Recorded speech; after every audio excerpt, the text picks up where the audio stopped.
5 ઘર સલંગ હોય?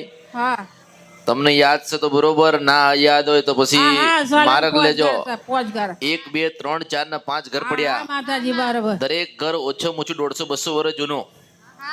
કેટલા વર્ષ જૂનું? હા હા 2016 ની તમને વાત કરું છું કે 2016 માં તમારા કાકા બાપાઓનું કે તમારા પડોશી હોય એમને ઘર બદલ્યું.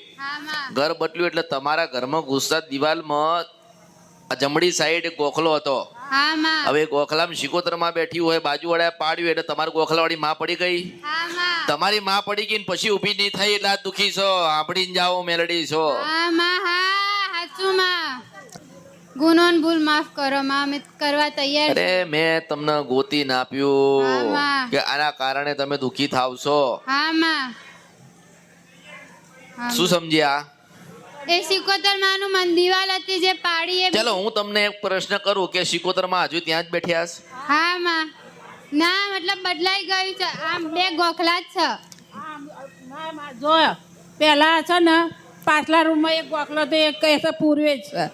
અમને ખબર નહીં હો પૂર્વેજ છે, પણ અમે પૂંજીએ છીએ. અરે રે. અને પછી બીજા રૂમમાં તો સિકોતર માનો ગોખલો દરવાજા જોડે, પણ એ લોકોએ દિવાલ પાડી ને તો અત્યારે શું વાત આવી? શિકોતર માનો હમણાં 4 વર્ષથી વધારે નુકસાન આવે છે ને, હા માં. અને હા માં. દવાખાના ચાલુ થઈ ગયા છે. હા માં. હું તમને એટલું કહીશ કે ઘરે જાઓ ને શિકોતર માને મનાવો ને શિકોતર માના ઉપવાસ ચાલુ કરો. હા દર માં. મંગળવારે ચોખાનું નિવેદ એક જ જગ્યાએ એક જ દિવે ને એક જ જ્યોતે આપજો. હા માં. બરોબર. 3 મહિના ને 33 દિવસ થાય. હા માં. 3 મહિના ને 33 દિવસ થાય હા માં. એટલે તમે જોજો કે તમારા જીવનમાં કેટલું પરિવર્તન આવ્યું. એ હા માં, ખૂબ ખૂબ આભાર. આપણું ઘર જૂનું હતું ને બાજુવાળાનું જૂનું હતું. હા માં. એટલે હિયારી હિયારી એક હિયારી દિવાલ કહેવાય ને, હિયારી જે હોય ને હા